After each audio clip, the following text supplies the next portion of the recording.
Olá! Hoje a gente vai falar sobre um assunto que é literalmente a ponta do iceberg de um risco gigantesco nos ambientes de saúde: os materiais perfluorocortantes. É um perigo que a gente não vê no dia a dia, mas que pode mudar uma vida num piscar de olhos. E para a gente entender o tamanho disso, nada melhor do que ouvir quem passou pela situação. Imagina só, uma tarefa de rotina, pegar um saco de lixo e, de repente, a picada. Naquele instante, toda a sensação de segurança vai embora e começa uma jornada de pura angústia. E o que vem depois da picada?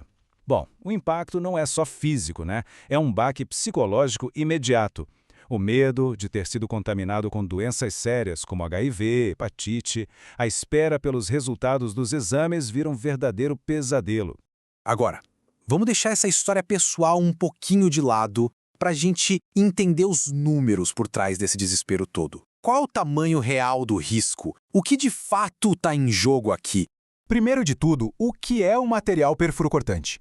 Oficialmente, eles fazem parte do grupo E de resíduos de saúde. E olha, não é só agulha não, viu? Lâmina de bisturi, caco de ampola de vidro, lanceta, basicamente qualquer item que possa cortar ou furar a pele. São ferramentas essenciais para o cuidado, mas que se tornam uma ameaça depois de usadas.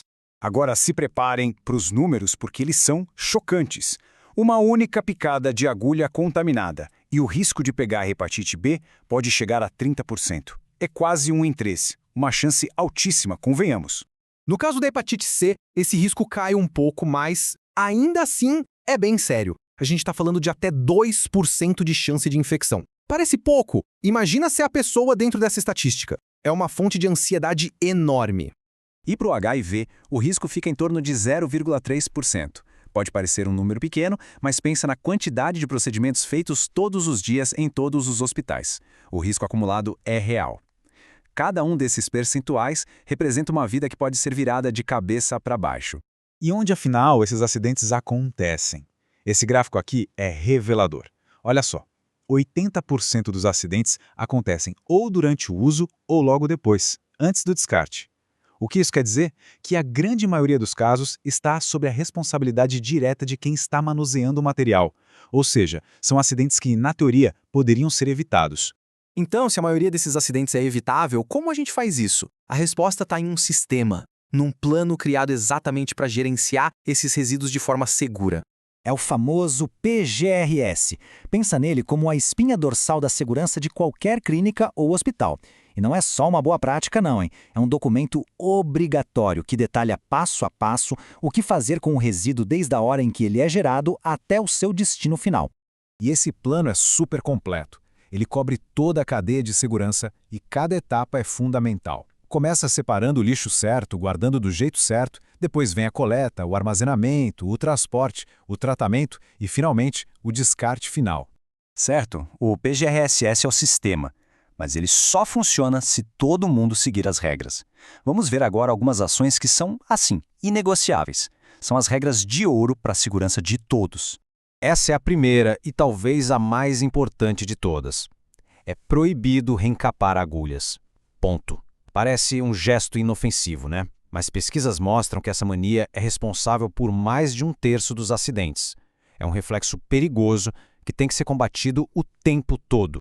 Na mesma linha, jamais, em hipótese alguma, se deve tentar tirar a agulha da seringa com as mãos. O risco de escorregar e se furar é altíssimo. A regra é simples. Usou, mantenha as mãos bem longe da ponta. E aqui, um princípio básico: responsabilidade individual. Quem usou o material perfluorocortante é a única pessoa que pode e deve descartá-lo. Deixar para outra pessoa fazer é passar o risco para frente, é quebrar a corrente de segurança de um jeito totalmente inaceitável. Com essas regras de ouro na cabeça, vamos seguir o caminho de uma agulha desde o momento do uso até ela estar segura no coletor. É um processo prático, com um passo a passo bem definido. Tudo começa com a proximidade. O coletor de descarte, aquela caixa amarela, não pode ficar lá do outro lado da sala. Tem que estar ao alcance da mão.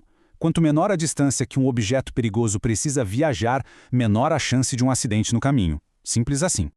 Então, o processo é este. 1. Usou, descartou na hora. 2. Nunca encher o coletor até a boca. Tem aquela linha limite, tem que respeitar para nenhuma ponta ficar para fora. 3. Encheu até a linha? Lacre o coletor com firmeza.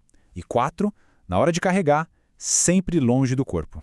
E aqui, uma proibição fundamental. Tentar esvaziar um desses coletores para usar de novo é uma receita para o desastre. O risco de derramar um monte de material contaminado de uma vez só é enorme. Uma vez que a caixa é lacrada, o único destino dela é o tratamento e a disposição final, sem exceções. No final das contas, porém, segurança não é só sobre regras de caixas amarelas. Segurança se constrói com gente, com uma cultura de cuidado que todo mundo compartilha. E a gente volta para a voz da experiência, da pessoa que viveu o acidente na pele. A mensagem é muito forte. Os protocolos são vitais, claro, mas nada substitui a consciência e o cuidado com o colega do lado. Segurança é um ato de empatia. Isso nos deixa com uma reflexão.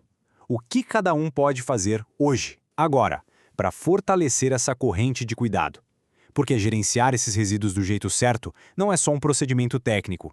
É um dos pilares que sustenta a segurança de todo mundo.